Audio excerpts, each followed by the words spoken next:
Yeah, what's up, everybody? I am your host, MasterBoris, as always, and we got some stuff to talk about tonight.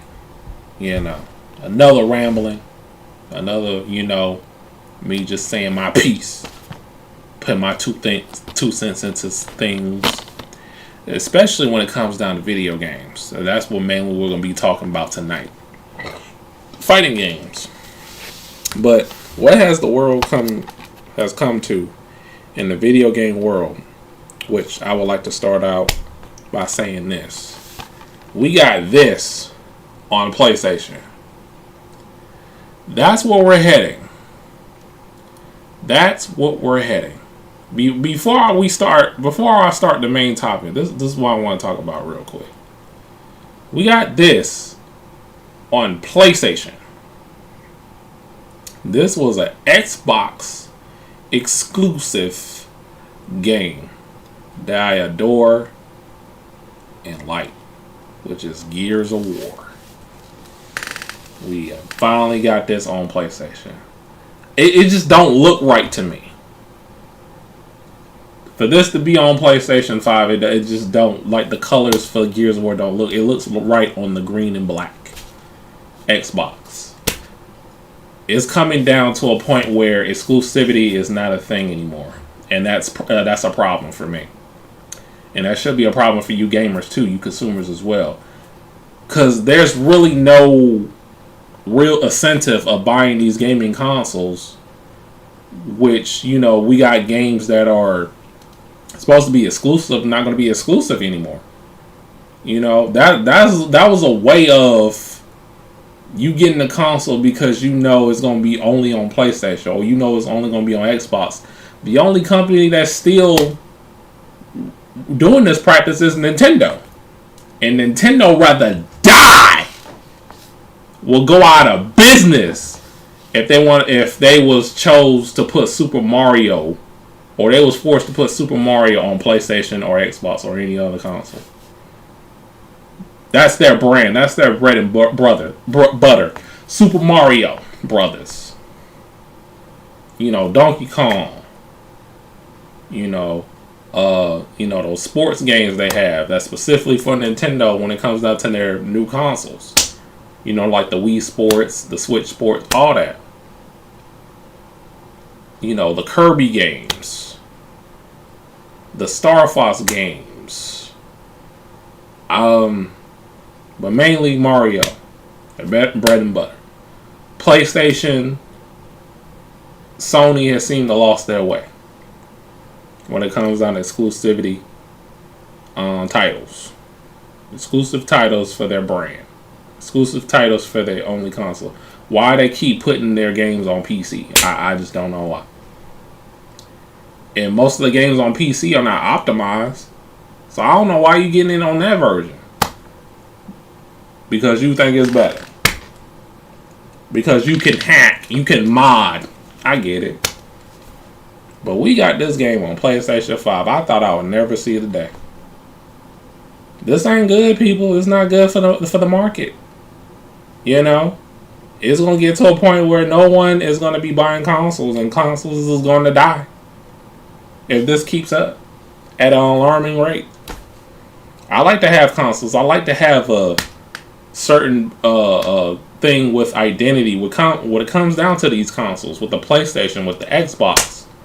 But I feel like Nintendo will be the last one standing for real. Because they have a brand. They have integrity with their brand. You're not going to see Super Mario Brothers on Xbox or any other console, man. It's just not going to happen.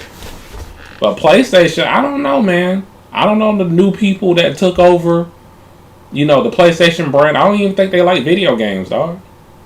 Because the way how they moving is just like, whatever. It's whatever to them. They worry about that car. They're worried about that car. They were worried about getting that car passed, when it comes down to regulations. Because, there's a different types of process when it comes down to have you building a new car and have it regulated to the point where it will be available to the automobile market. They're not even worried about games. That's what this is about. This is about their car. The new car they're trying to get off the ground. Games comes whatever. And pretty soon the PlayStation brand will be just like the Xbox brand. Long and gone.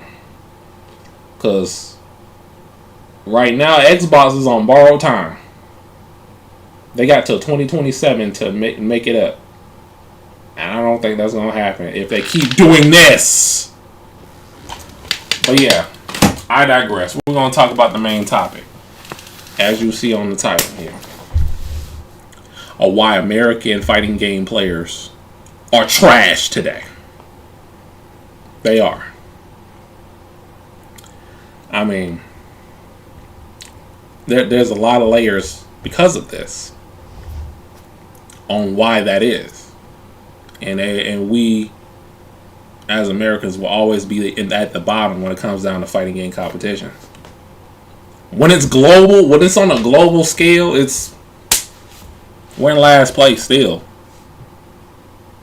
You know it's bad because they're trying to count MENA RD as the U.S. winning Evo, which I'm gonna get to that, man, because Evo to me, like, that shit been sailed since 2013 to me. Evo does not matter anymore, and I'm gonna get into that. Number one on why American fighting game players are trash. You rely on online too much. You rely on online too much. Online gameplay. I know that it's a way to play games now. You have to stay online to play your games. Most of the games, maybe 80% of your games, when it comes out to these consoles. But in fighting games, guys.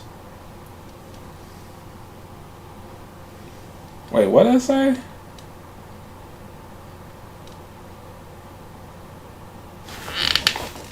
You ever seen or not seen but heard when someone had to go do it behind your back but really dude tweaked? What are you talking about?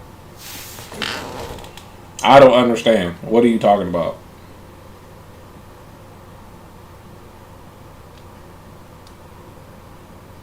Like, what is this pertaining to? Is it pertaining to what I'm talking about?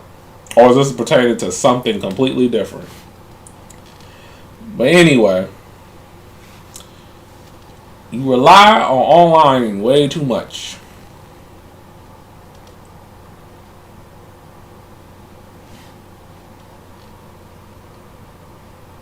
Hey, what? It's hard for me to say or elaborate on what my government might be hearing or listening to me, and sometimes they can see what I'm going to be doing, so I need to make sure I'm hiding my cat in there so it doesn't get lost or not and I'm not experimenting. What are you talking about, dude? What are you talking about? This is very, very random.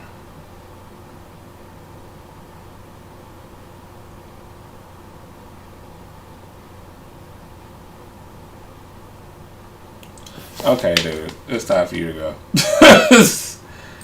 Oh, man. Why do I get... It's your first time chatting, too. Yeah, dude. You gotta go. You got to go. Yeah. Blocked. Clear the chat. Yeah, that was crazy. That was crazy. I don't know what's going on with you, man. But anyway, topic at hand. Number one, you rely on online too much. When it comes down to these fighting games, you want to do online fighting game tournaments. Okay, cool and dandy, but that's not the end all be all. You have to go outside and play offline. Rollback connection or not. Because most of the rollback be suspect. That is not really rollback. It's delayed connection. Plus, online interactions has a way of doing things differently in fighting games compared to offline. Some of the stuff that works online doesn't work offline. Like some moves that you probably do online that's probably safe on block, it won't not be safe on block offline.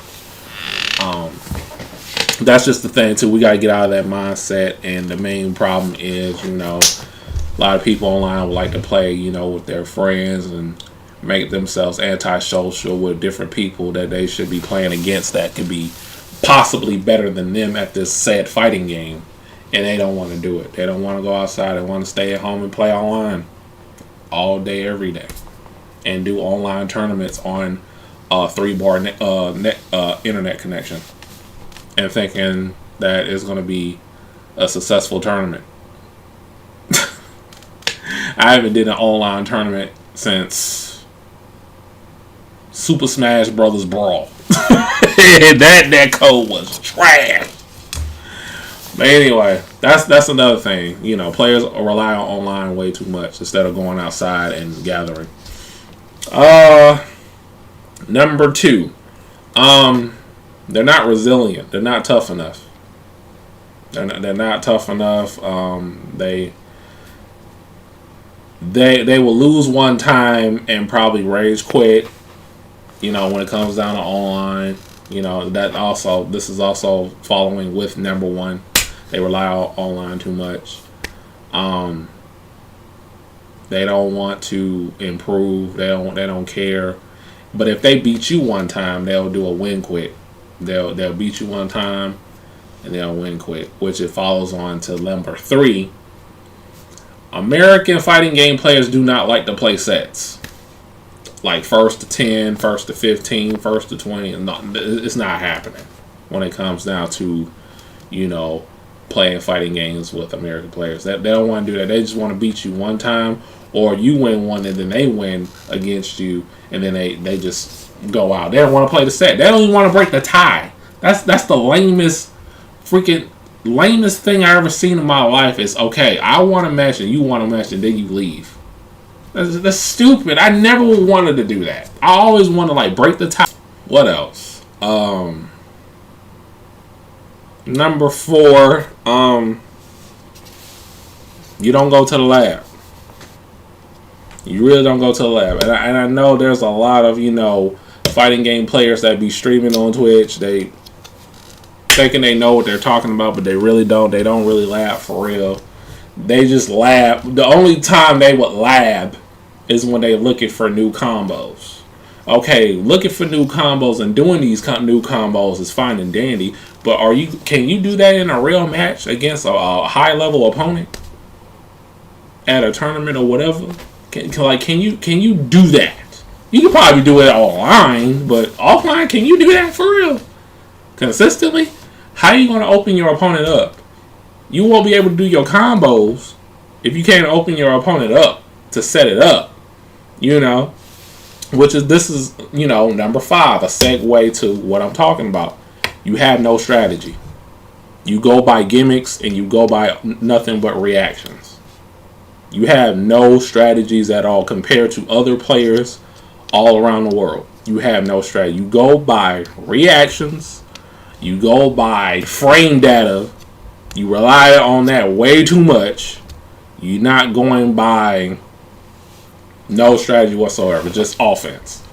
Offense.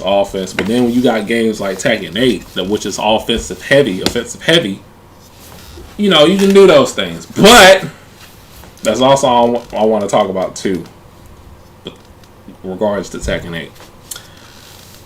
Yeah, you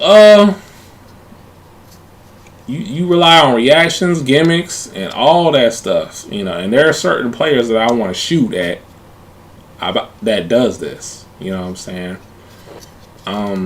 No strategies involved. You can't switch up your play style to be tactical. Is always offense. Who can press the button? Who can press buttons the fastest in order to get a combo and outplay that person? That's all there is. And a lot of fighting games these days, they cater to that. They enable you to do that because of the mechanics in that game and how the game is and how the meta is. Tekken 8, prime example. Street Fighter 6, prime example. Like, those games are really fun to play, especially Street Fighter 6. But in competitively wise, it's kind of suspect because there's a lot of design flaws in that game. Especially when Street Fighter 6 don't have true reversals. They removed that from the game. Unless you're doing an OD move of that said, let's say, Shoryuken or, all that. Like, if you do a regular version, there is no reversal. There's no invincibility frames if you do it on Wake Up. Okay? It's no true reversals. What else? Y'all get way too emotional. I lost count. I think we're on number 6. Y'all get way too emotional, especially when y'all lose. You can crack American fighting game players easily if you put themselves against the wall. It's not really that hard to do. Once you have a number, they'll crack like eggs. If you put them against the wall, they break down. They start to lose confidence easy, and not trying to adapt to what their opponent is doing to them, or try to play defense, or get out of a situation where it might be a 50-50 situation, and they have to guess. Try to guess correctly, which I'm talking about Tekken 8 right now. Like when they break down, and it's pretty much free game. That's why other players from different countries can take full advantage of American FGC players. Full advantage. When they smell you cracked down and you lost, your focus on beating them, oh, they got you. It's game over. You might as well put the controller down because you're not relentless with your game plans, because you have no strategy. All your strategy is being reactionary. That's it. Being reactionary. No true strategy compared to other players in other countries. Let's see. What are we on? 7, 8. I lost count. Y'all would rather have a moment instead of winning the true goal, and that's winning the championship when it comes down to tournaments. Y'all rather do a fancy combo or try to be cute with your combos and have a moment to please the spectators, but y'all wind up losing anyway. Y'all wind up losing anyway.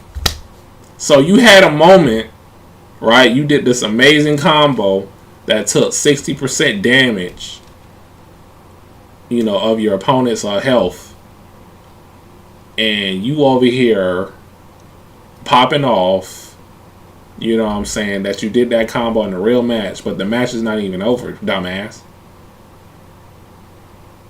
And you mess around and lose in the process. You had a moment. The commentator was like, oh yeah, I love that combo you did, it's great, but you didn't win grand finals. It's like the NBA basketball team, Memphis Grizzlies. It's all about highlights and moments, but not winning the championship. It's not about that at all. It's about getting more TikTok followers because you had a moment. You had a great moment. You had a great play. It's not about winning anymore. And that's the mindset of a lot of American FGC players. They don't really want to win the true gold. And that is the prize money, the trophy, or whatever prize they give you. It's all about the moment. It's all about having a social media highlight. That's what these American FGC players are concerned of when it comes down to, fighting game tournaments. And I think I pretty much covered it. Well, number 9, which pertains to what I said about number 1, which is they rely on online too much. Number 9, you don't go outside and try to come together with different, fighting game players and share notes.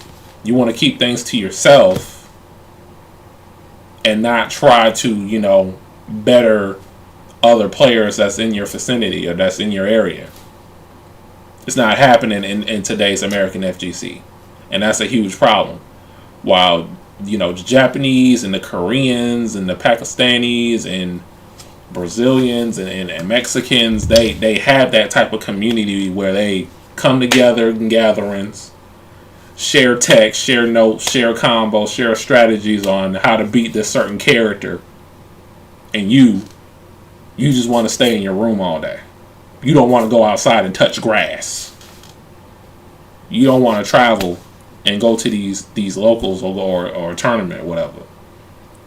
And then you're wondering why you go 0-2 at EVO every year. Because you don't practice with nobody. You're not learning matchups for real. I mean, practice mode is one thing. You can put yourself in situations and record and all that.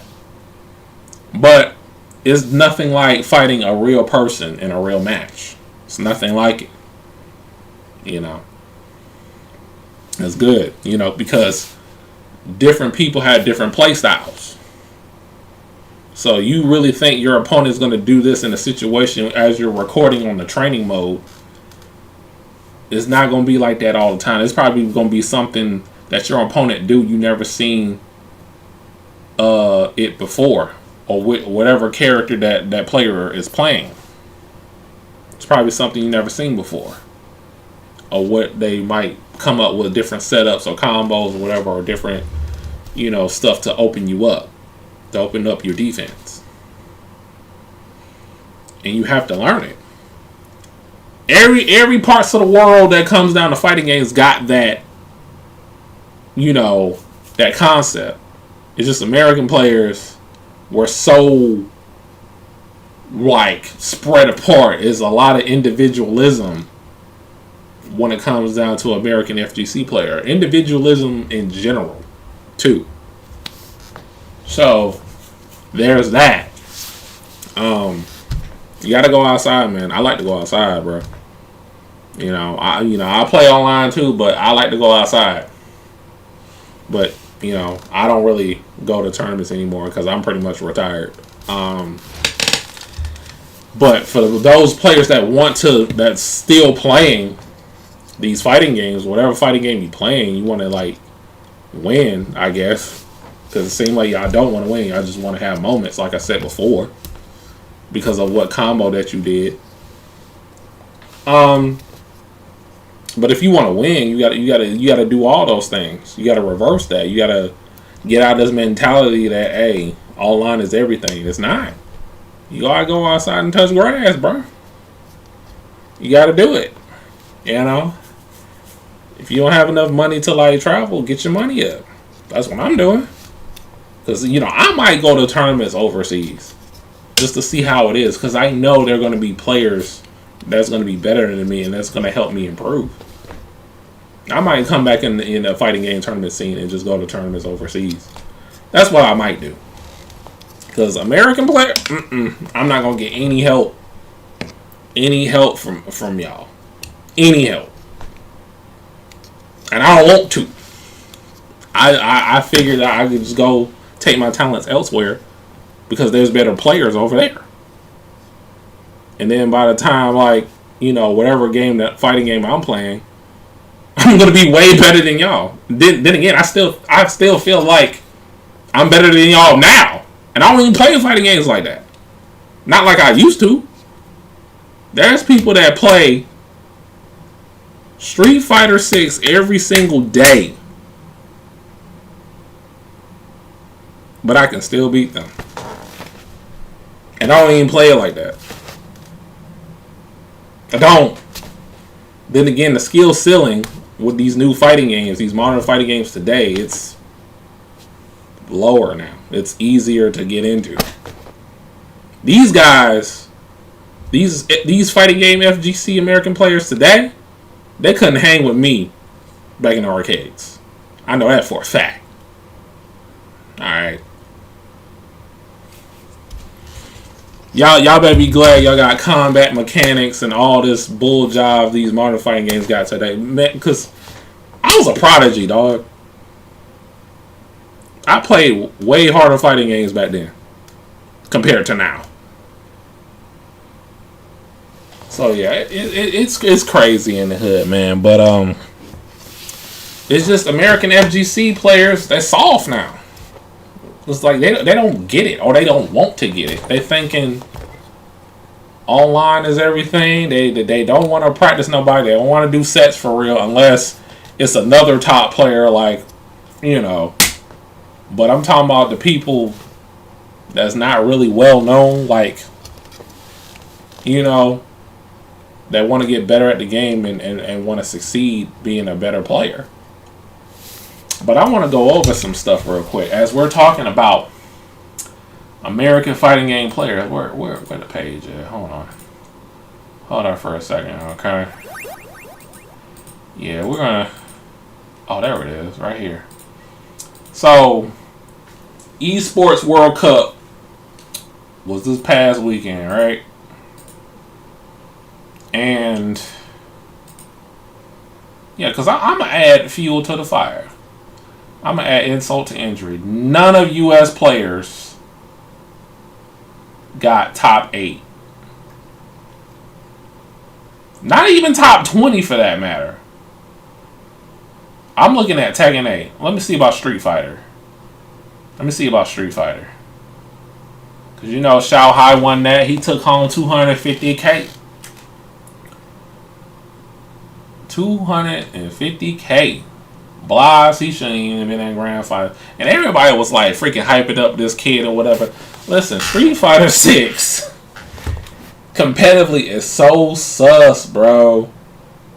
It is so sus. All he did was press buttons. He had no strategy. He was just throwing things to see what stick. And he got second place?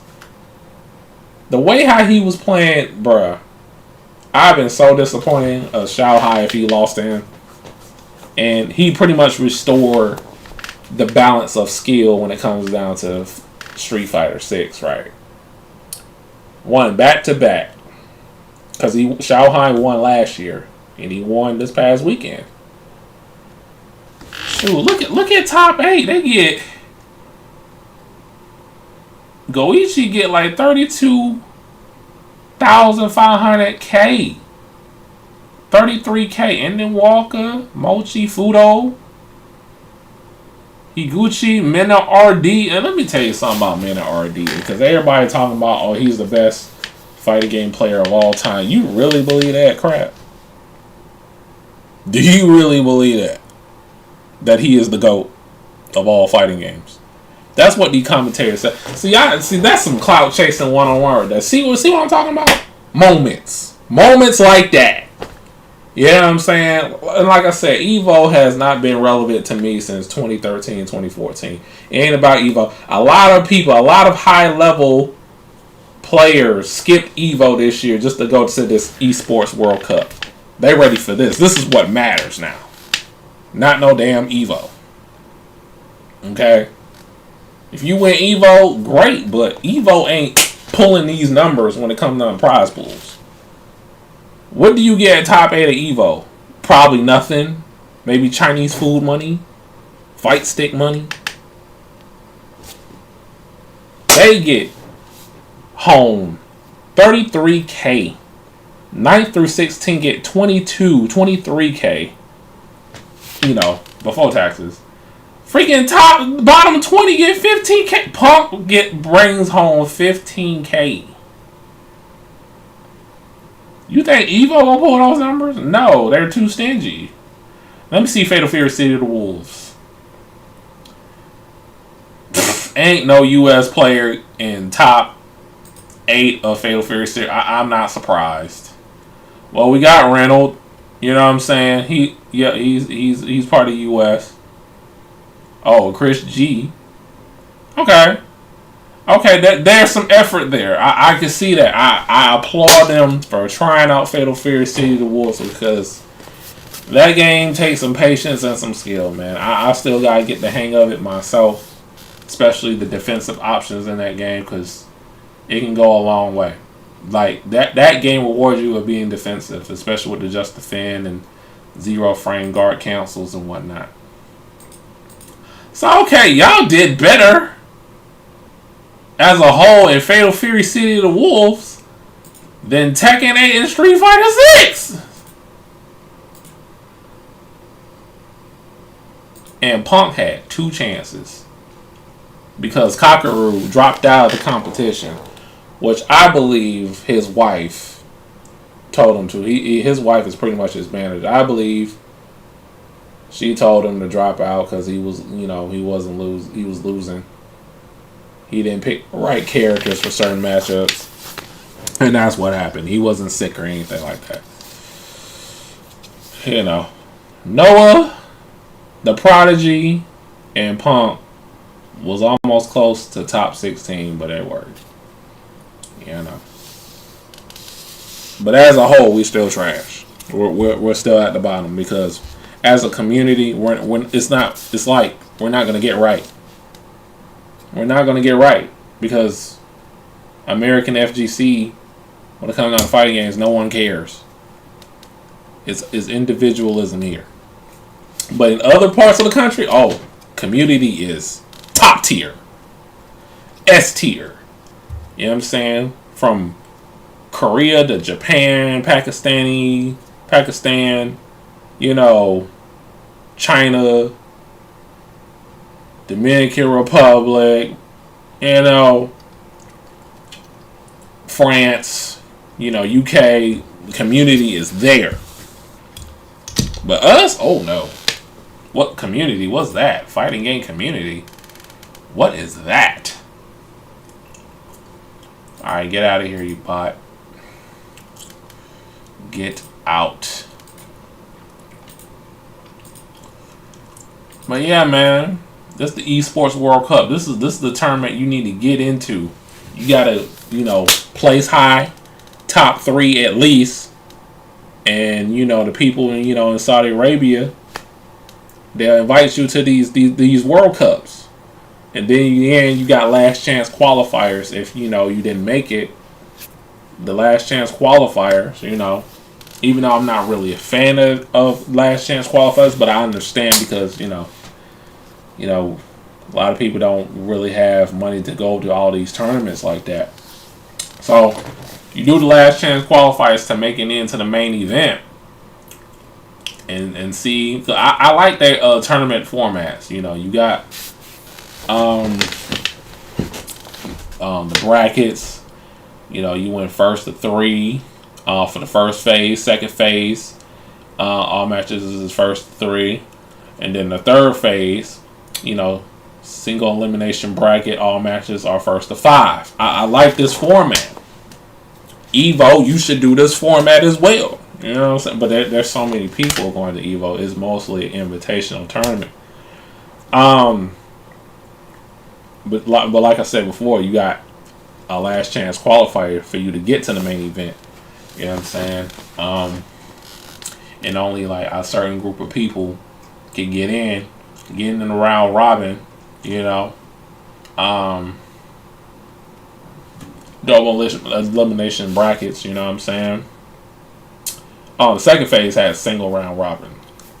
The first phase is the group. Y'all play in a group. Then the second phase, round robin. Third phase is a single elimination, just like a regular tournament, but it's first to 5. I like that format. I'm not really a fan of the round robin, but I do like their formats better. Their tournament formats better. See, where I came from, back in the arcades, when I did tournaments back then, it was single elimination. It wasn't no losers bracket, none of that. You win best out of 3 matches, that's it, and the opponent goes on. Okay? They're out. So I didn't know about double elimination until I played, I think it was Smash Bros. Melee when they started doing that. But,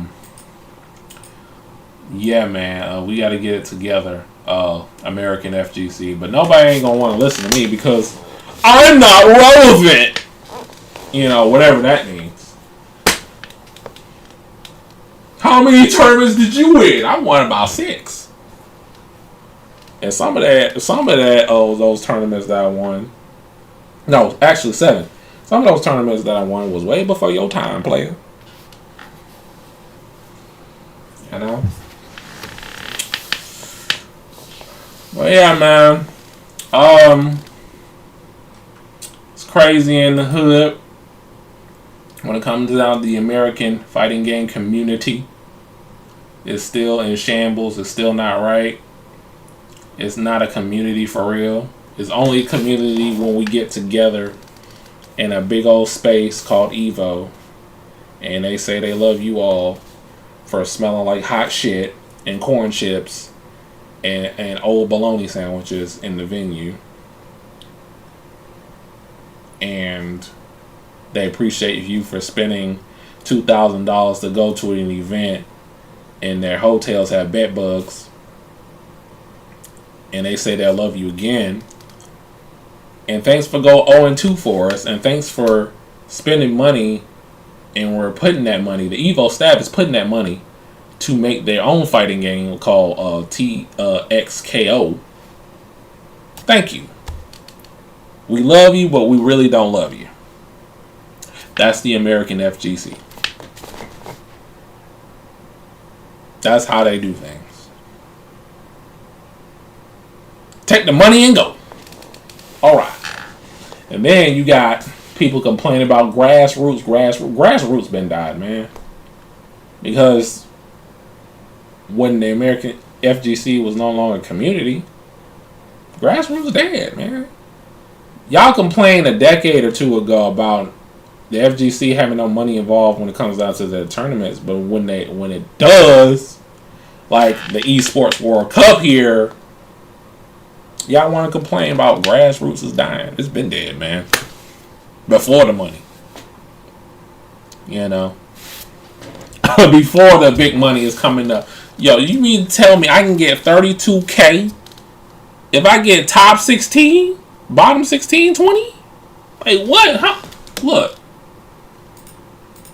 Hold up. 32K. If I get 5th place, so Endon Walker got 33K for placing 5th. You got Punk over here. He's at the bottom 20. He gets 15K. Evo, when you gonna pull those type of numbers when it comes down to prize pools, man? You don't want to do nothing. All that money you got all these years, you don't want to do it like this. This is why these Korean and Japanese players are going to get tournaments like Esports World Cup or any other cup. But mainly the Esports World Cup main event was really Counter-Strike, Marvel Rivals, Apex Legends, the shooting games. Now the fighting games are making noise. And it's getting some wider attention. But that's not the center of the Esports World Cup. I'm pretty sure the people that competed for Marvel Rivals got way more money than the fighting game player. And that's a team effort game. So, shoot, if some team want to pick me up to play Marvel Rivals, I'm doing it. Because I'm really good at Marvel Rivals. Can't say about the people that play with me that's on my team, because I do be solo queuing. But shoot, man, FaZe Clan somebody, I'll do it. Liquid Falcon, I will be a Marvel Rivals player, and we're gonna win, and we're gonna get the championship under my watch for sure. I mean that. But anyway, that's it, man. That's how the American FGC is, how it is today. And it's not going to get better. I don't believe it's going to get better. Prove me wrong. Prove what I said wrong. Starting today. Going into 2025, going to 2026. Prove to me that you can be a better community so I can put my efforts into the community. Because I feel like the American FGC don't want anything better for themselves as a community, as a culture. It's just the same old stuff over and over.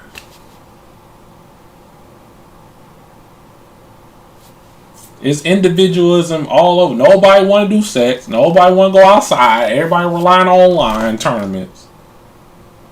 Nobody wants to share notes when it comes down to matchups of certain combos and characters.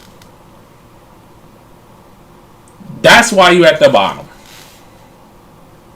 And that's why you probably go 0-2 at your local. Or when you go to Evo, whatever you want to go. Whatever tournament you go.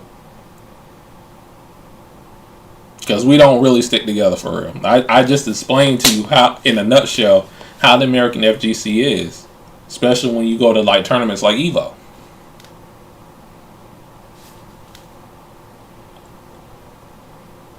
Prove to me that I'm wrong then. If y'all such a community, that way I will put effort into making it better.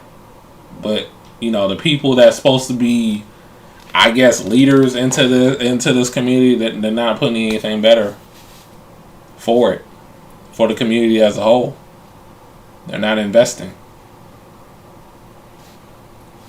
But me, I'm done. I've been retired from competitive play actually since 2017. But yeah, let's move on. So I saw this on Twitter that exact same time, 11:20 a.m., August 22nd. So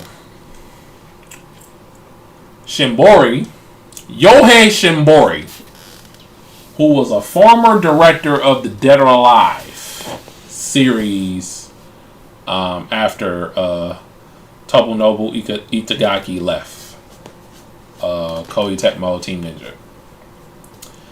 On the latest Dead or Alive games, he was a director. But after Dead or Alive 6 and how that game was a flop, recently he has been in touch with Bandai Namco Studios, the Tekken team, to help make, you know, the latest Tekken game, Tekken 8. He has announced that he is leaving Bandai Namco Studios at the end of the month, this month. During his time here, this is what he says. During my time here, I was involved in various projects, but I was particularly deeply engaged in Tekken 8, mainly with out-game elements, and was supported by many people, including our customers. I would like to take this opportunity to express my heartfelt gratitude. Thank you so much. Then he also says, I'll refrain from sharing details for now, but I'll be moving more freely and taking new challenges that make the most of my strengths. It will surely take time, but I'll strive hard to deliver an exciting game, and I'll be delighted if you continue to keep an eye on my progress. Look at Emery Reigns already talking about Dead or Alive 7. Yeah, man, it's time, man. It's time for a redemption arc for Dead or Alive. I'm looking forward to it because my game Tekken 8 it's not gonna get better, man. You might as well count it as a loss. We need to move on from Tekken 8 and have them make Tekken 9. And that's the freaking problem too, man. You know, a lot of these, you know, games, fighting games, they don't have to make sequels. Or they don't have to make sequels be just as good as the last one, because they put all the other stuff, all the other content as DLC for that game for 7 to 10 years, and then don't have anything, or they could have just saved those elements and content for the sequel. So, and that's our problem too. You know, I don't like it because we have a huge gap between Tekken 7 and Tekken 8. Because Tekken always came out with a new Tekken every 2 or 3 years, or maybe a year and a half and 2 years. But when it came down, I would say Tekken 5 is when they start to like stop that tradition, because the arcades, especially in the US, you know, started to like dwindle, you know. And that's another thing too about these fighting games today. They're not vetted properly because the arcade scene is pretty much dead. It's all about the online. It's all about, patch notes and stuff like that. But if it was vetted out in the arcades for about a year or two, just like every Tekken game in existence after Tag 2, well, Tekken 7 did get vetted in the arcades, then we wouldn't be having this problem with Tekken 8. When Harada and Michael Murray said they was not going to have an arcade release of Tekken 8, and they said it with full confidence, I knew this game was going to be ass. They was confident when they said it too. But anyway, is Dead or Alive 7 coming? We getting Virtua Fighter 6 coming, and it is going to blow Tekken 8 out of the water, bro. The thing is, American players don't play Virtua Fighter like that. It's probably maybe 10 Virtua Fighter players in the U.S. that I can count that plays it at a high level, and that can help me. But, the player base is very scattered, is very thin compared to Street Fighter or Mortal Kombat or Tekken.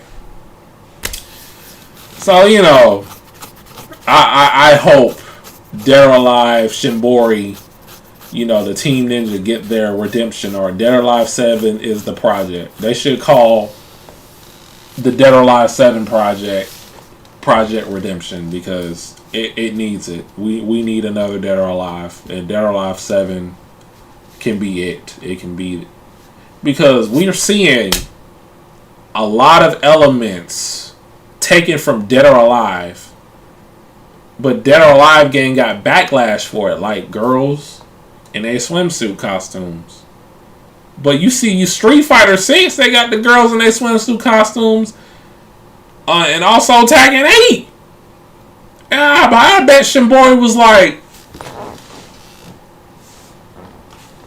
what? I did this first. And people shitted on my game because of that? But Capcom can do it with their game, and Namco can do it in their game, and it's cool. But not my game? I know he gonna go hard in the paint. I know he gonna go hard in the studio, in the computer office with his team to make Dead or Alive 7. But we gonna have to do our part as consumers too. I told y'all this on Twitter. Buy Ninja Gaiden 4. That's going to also determine if we get Dead or Alive 7. Buy Ninja Gaiden 4. I already pre-ordered a physical copy of it. They're not making too many physical copies of the game, so I recommend you getting the physical copy of Ninja Gaiden 4. But yeah, he Emery Reyes, man, he wake up talking about when is Dead or Alive 7. Like please do that. Said we need a new Soul Calibur also. Not with this new current Tekken team. No. There's some people that was part of the Soul Calibur team that's making Tekken 8 right now. That's helping the battle design. So they can mess that up too? No. I think Soul Calibur is done. And the problem is they are consolidating fighting games. They're going for games that sells. They're not going to go for IPs for nostalgia anymore. Because I'm seeing articles that's PlayStation. They're talking about that crap. They're going for doing games that sells. They're not going to do any new IPs or bring back old IPs to bring revenue. It's all about money to them. It's all about money to these gaming developing companies. It's never about, it's not, well, it used to be about pleasing the gamers and the fans. No, it's not about that. It's about who can bring the most revenue, and they're going to stick to it. Because I remember checking that Bandai Namco Studios is in the red Still. They've been in the red for 2 years. And they're looking for something that's going to pop. It sure ain't Tekken 8. You know, that's why they like, you know, games that sell merchandise, like these anime fighting games, like Dragon Ball, One Piece, Gundam. If you don't have merchandise, Bandai Namco don't want anything to do with it. So they can care less about Tekken 8. Because they don't sell merchandises. They don't sell action figure toys like that compared to Gundam and Dragon Ball. They don't care. So Bandai Namco is like, hey, it's on y'all. We don't care. That's the Bandai side of it. I don't think that's the Namco side, but that's the Bandai side of it. That's what I believe. But yeah, Dead or Alive 7 needs to come out and can also be a launch title or a later title for the PlayStation 6. Skip the PS5 version. Skip the PS5 version. Sega, and also you making Virtua Fighter 6. Skip the PS5. Make the game for the PlayStation 6.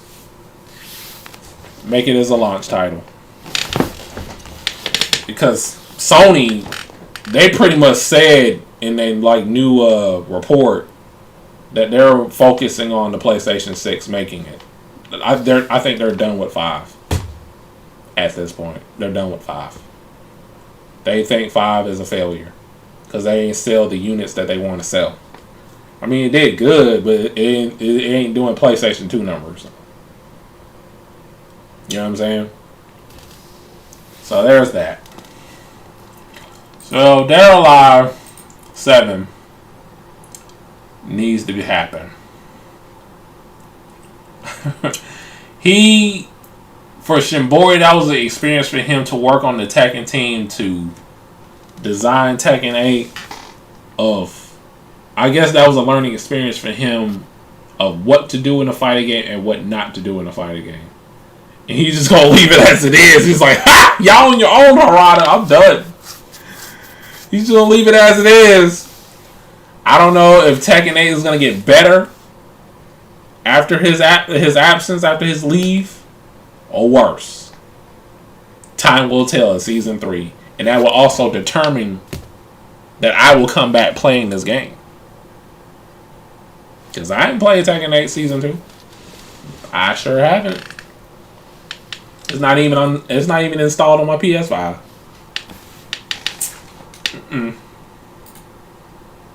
I promise you. I have not played Tekken 8 since the beginning of the year. We're almost done with 2025. I was not playing with Harada Michael Murray with his half-baked Muay Thai fighting style skills or none of the Namco support. I am not playing with y'all. Make that game better. But I don't think y'all can. When you got fighting game mechanics like heat system, nah, buddy. It's a done deal. It's a done deal, man.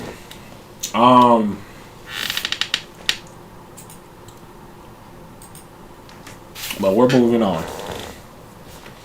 I'm gonna talk about this topic because I want y'all to watch this with your thinking caps on. For one. Because I'm really trying to help you. Because let me tell you something. For being a content creator for almost 20 years, since 2006, I really count 2007, but really I've been on YouTube since 2006. I'm talking to my YouTube audiences. But Twitch people, y'all can listen. You have a lot of liars here. And you have a lot of people that portray themselves a certain way and they're not about that when the cameras are off. You have a lot of people, a lot of content creators that have a huge following, way more followers than I do, that be telling, their audience what they want to hear, shilling and pretty much clout chasing the wrong way. Because everybody's clout chasing, including myself. Your favorite people that you probably watch on stream on YouTube, clout chase every day. Every time they make a video. Let's just call it for what it is.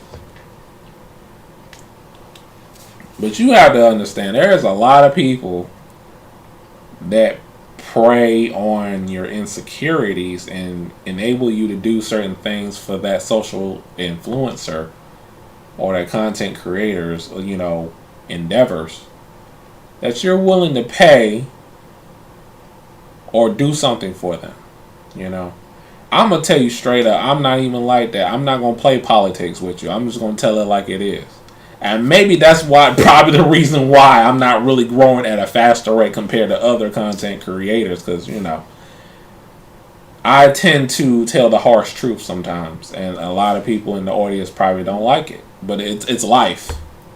I got told the harsh truth pretty much all my life, man. But when you do that and you try to play the game and politic with people that watch your videos, it's come off as fake. It's coming off as fake. Like, oh, you really doing this type of thing to get more money? And you tell the audience that, and it don't be all it was. I can't even talk today. It's not as all as it cracked up to be. These webinars and paying crazy amount of money to have your YouTube channel be noticed by the algorithm, be more visible. Finessing the audience of doing that, and they're only getting money for their own personal gain. I had a guy, I'm not even gonna say his name. I was trolling him because he really thought I was gonna pay him $1,700 for a YouTube course. If you do that, you're an idiot. But he's well known. I'm not gonna say his name, but I was trolling him to see if okay, let's see what this guy talking about. I think I told this story before, and I'm like, what this guy can do for me to help my channel grow. I already know what to do. I just gotta apply it more. You know what I'm saying? Because you have to invest within yourself. Spend money to make money. That's what you gotta do sometimes on any social media platform. And people, these influencers that has a huge following will tell you what you want to hear and telling you what works, and it doesn't really work. And then when you paid all that money only to find out you could have done it yourself. You paid $2,000, $5,000, whatever courses that they selling you. How much money you paying to get these courses? You could have done it yourself. You could have figured it out. And also, there's also content creators that give out this information in their videos for free. But you over here following a guy or a chick that wants you to pay thousands of dollars a month to get your channel, I don't know, 1 million subscribers. Man, it's not hard, man. I mean, it's oversaturated, but you still gotta put in work and make your videos creative and whatnot. But it's not that hard. Now, Twitch, I don't know. I mean, there's no algorithm in Twitch like that. But it all comes at a point where, and I realized this, back in 2017, before I took my 4-year hiatus, because I stopped making videos in 2018, came back and made videos on this channel in 2022. It's not about hard work. It really isn't. If it was about hard work, I would probably have 30 million subscribers by now. Because no one works as hard as me when it comes down on this platform. Nobody. I don't care who you follow. Okay? I did a lot of stuff for a lot of people. I was a plug channel at one point. There's a lot of things I did that's, most of y'all don't even know about. Because most of those YouTube channels that I was on was gone due to copyright strikes or due to YouTube's BS or what have you. Or I just deleted it myself because I didn't want anything to do with it because it was a mess. Getting a lot of views. I've been viral before, you know. It's just so much I did under the sun, but you know, I wasn't getting money like that even back then anyway. Like 2007, 2008, 2009, 2010. There wasn't hardly no money like that like it is now. You know, I just did it for the love of it.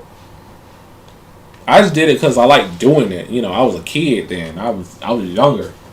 I had all the time in the world to make content. But you know, now it's like, hey, I need my Hall of Fame joint. Cause I was one of those people that put YouTube on the map. But yeah, I helped out a lot of people, man. A lot of people on this platform. But they ain't never helped me. Never helped me. I got sold wolf tickets, you know, that Hollywood talk, you know, of, you know, other, you know, content creators helping me. I ain't getting no love, bro.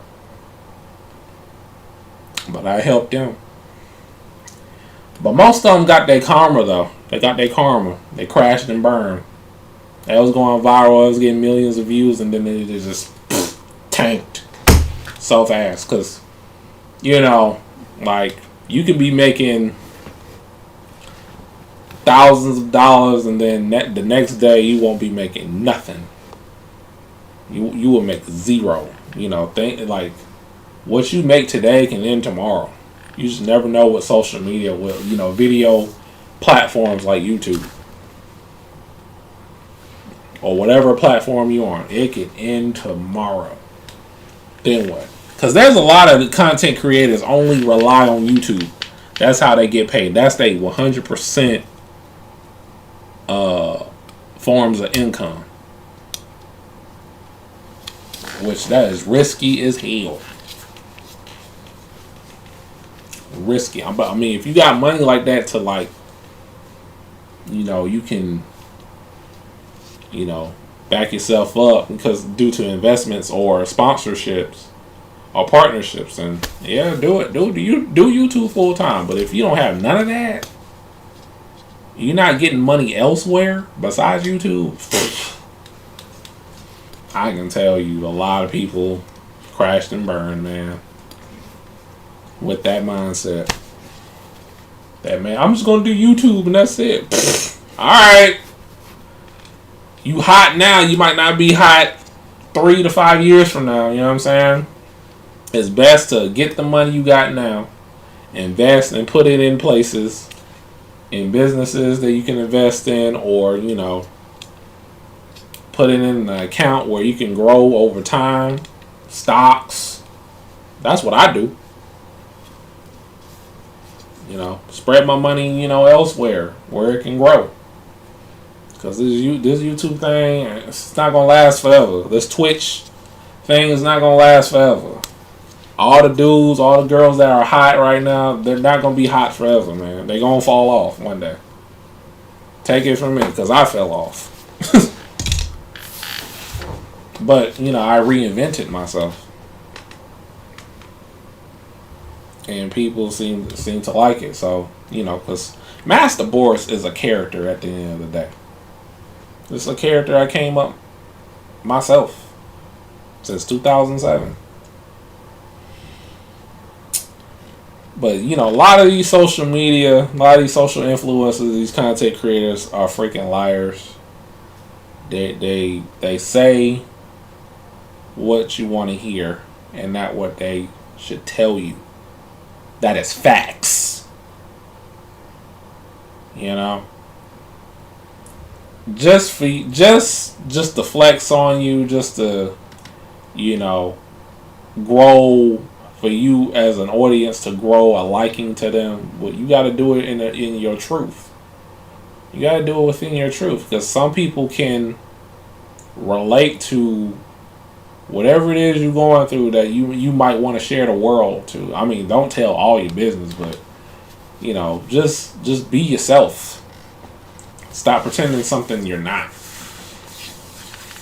You know, and because you're gonna leave the audience astray, and then when people see you in person, you like different compared to what you said in your videos, because people are gonna think that how you are in your videos is how you are in real life, and that's not the case most of the time, because y'all content creators are very phony and very Hollywood. Yeah, I said it, you know. But, you know, I don't mind collaborating with people, you know what I'm saying? But there's a reason why I don't collaborate with people. Because a lot of these dudes, a lot of these chicks here are phony. That's on this content creation space. Because if you don't align with them and you don't kiss their ass, you know, you pretty much ain't going to get anywhere, like, with an upgrade of your clout or whatever. Because it's all about who you know at the end of the day. It's never about hard work. Take it from me. Like I said, I think I'm the most hardworking content creator on YouTube. There'll be times I will post 10, 15 videos a day. I don't do that anymore, but back in the day when YouTube was still, you know, at its infancy, you know, the golden days. That's what I used to do when I used to do Mugen videos and gameplay videos. All the stuff people are doing now, I already done it, man. I've already done it. It's just that, hey, they getting their money. I ain't hating on that. But, you know, I still don't feel like I don't get my just due for real. So I had to reinvent myself on all the, not just YouTube, but all the platforms. And I'm doing way better. I'm doing way better than I did before. It's starting to pay off, but it's slow, like a turtle. Because a lot of people, for an example, Mr. Beast got YouTube backing him, doing all this content, getting all these subscribers, getting all this money that he is putting into when it comes out to these videos, these contests that he doing. YouTube funds him, allegedly. He has relatives that work in the YouTube office. Okay, Mr. Beast got that. He got the pull. He got connections. You know what I'm saying? That's why he was able to do those types of videos and generate so much money, because YouTube is funding him. You got people that he knows that are employees of YouTube, and they be in the videos too. Allegedly. He's not making all this money like that at a faster rate by himself. There's no way. There is no way. Like, I remember there was one girl, it was a video of her, she only got, like, I remember the time, this was like maybe 5-6 years ago, she was living in a van, because it was a video where she talking about living in a van because she didn't never live in the house, and she only had like 10 to 12 videos, and only had and she got like 1 million subscribers. And they had me subscribe to her. I never subscribed to her. YouTube did that. They subscribed. They had me subscribe to channels I did not do on my own. And she had 1 million subscribers. But I found out she was funded by YouTube themselves. You know what I'm saying? And she was getting a lot of money and sponsorships because of YouTube is putting a good word for her out there. I forgot the girl's name, but it was a video of her like talking in her van, like doing vlogs while she lived in a van.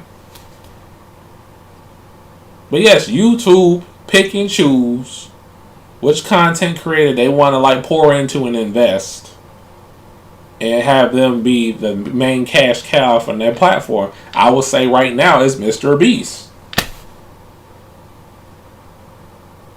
And y'all thinking that he,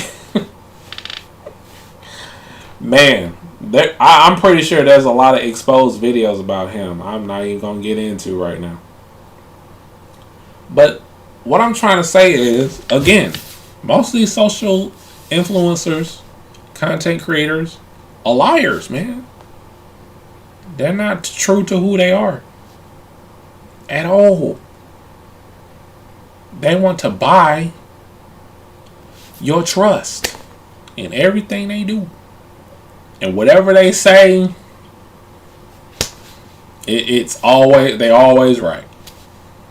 And here you are as the consumer, the audience, just saying yes, yes, yes every time they say something.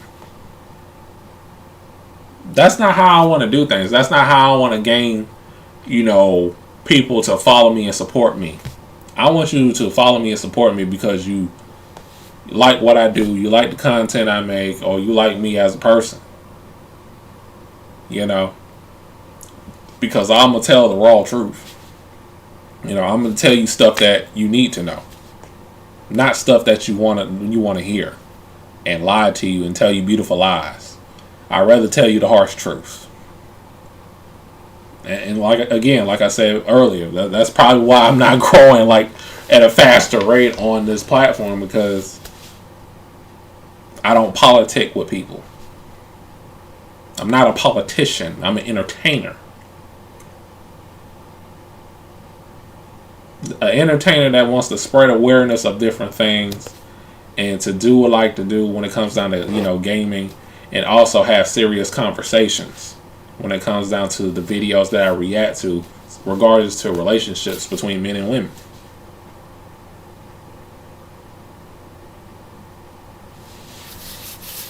You can give me credit on something, right? But you can trust me.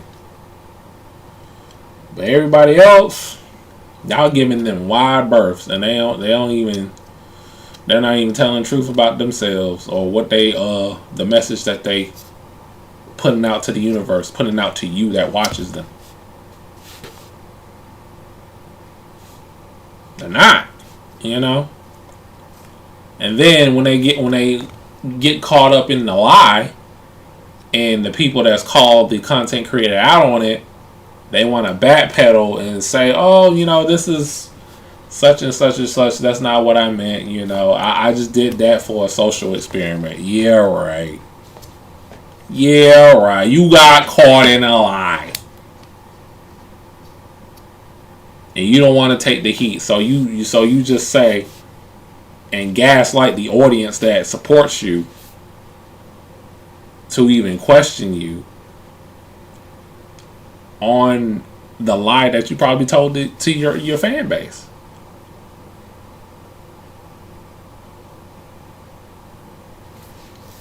And that's how a lot of these people that do content creation crash and burn easily. They'll probably have 1 million followers, and then boom, it's over. I'll be content with my 19K subscribers. I'll be content when it comes down to YouTube. I'll be content of having 300 followers on Twitter, because they're real followers. Instagram, I'm really getting started on Instagram. I'm getting a lot of views on Instagram.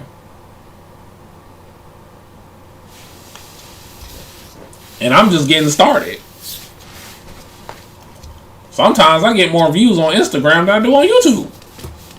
I'm like, God dang, do I have to upload all my videos on Instagram?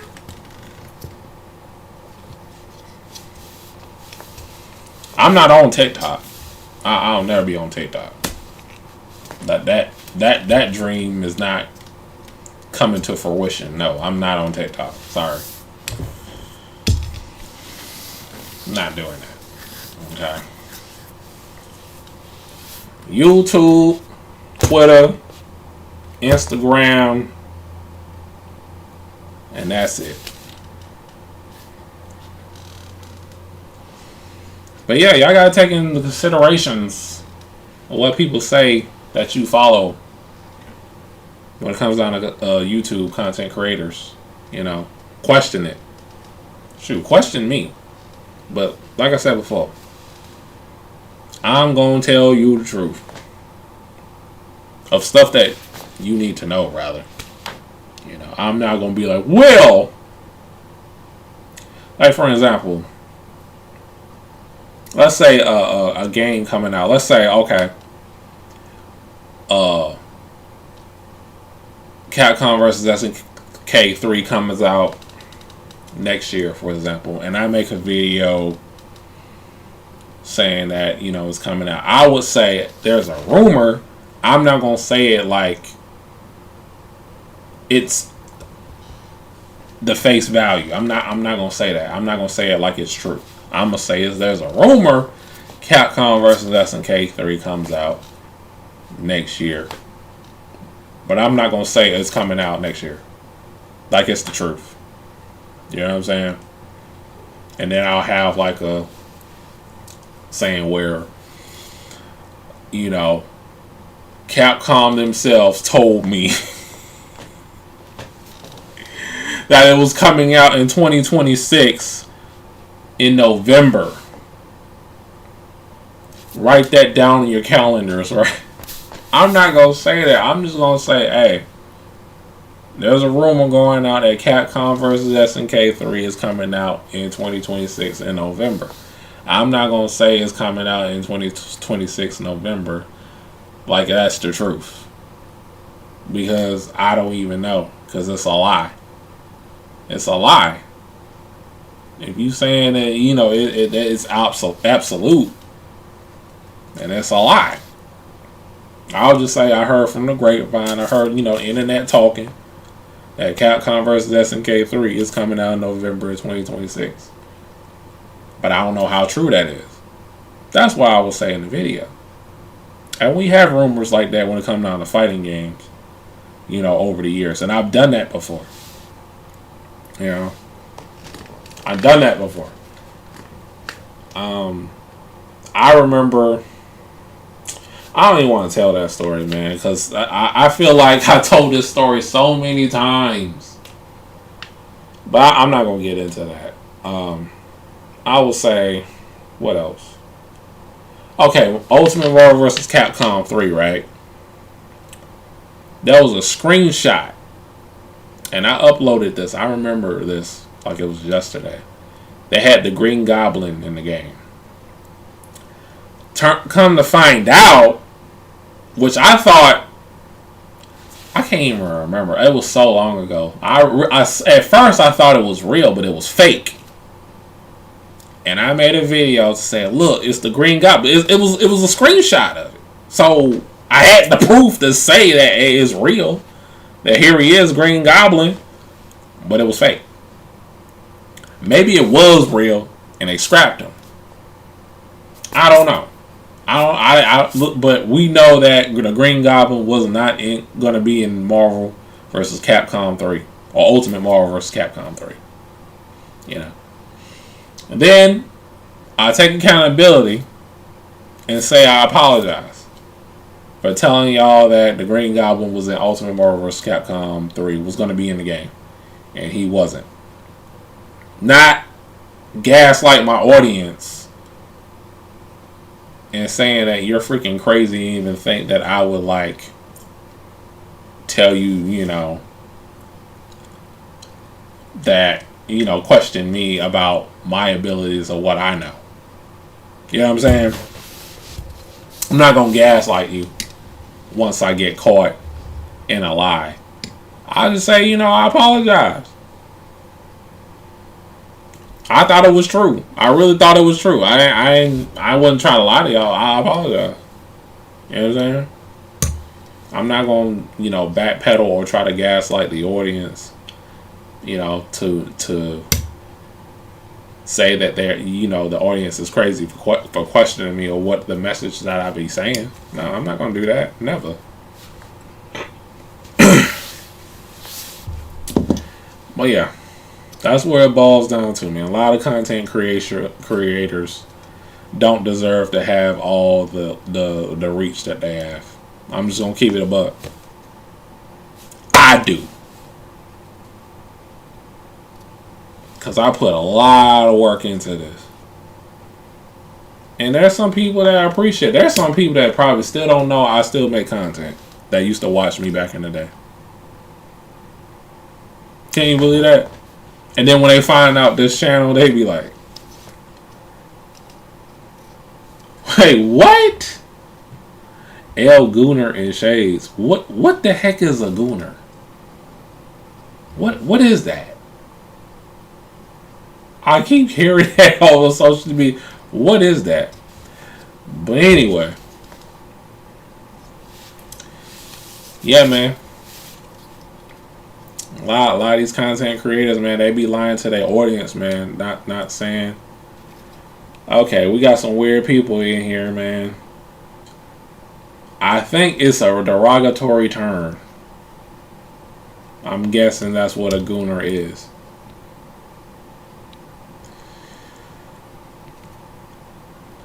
But yeah. We about to get up out of here. But yeah, man, we got to do your investigations. Do your background checks on these content creators, man, because they're not who they say they are, man. They're not who they say they are, man. Who is Big Joker, the CEO? Who is that? Alright, yo, you gotta go. You gotta go, bro.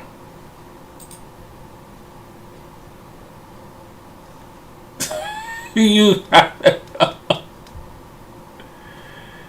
Chicken nuggets, bro. What is going on? I'm getting hit by weird people on Twitch, bro.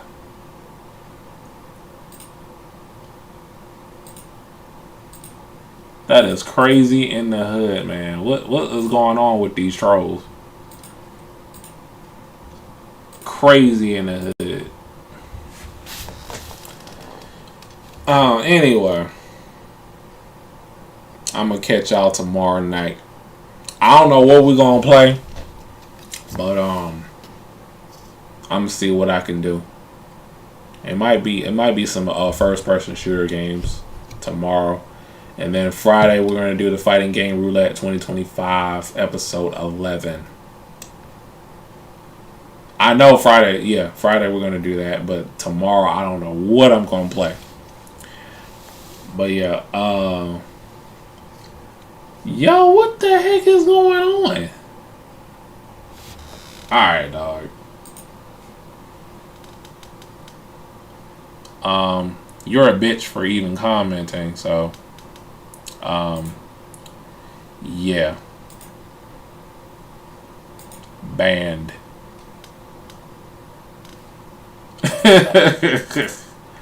Simple as that. Simple as that. We got trolls out here, man. We got freaking trolls out here, buddy. Like, who are you guys? Who are you guys? Like, this is the audience. This is the type of audience that these types of content creators have. Bitch made people like him. But anyway, I'm gonna go. I'm gonna see y'all tomorrow. Maybe tomorrow night. I might stream early. We'll see. Catch y'all later, y'all.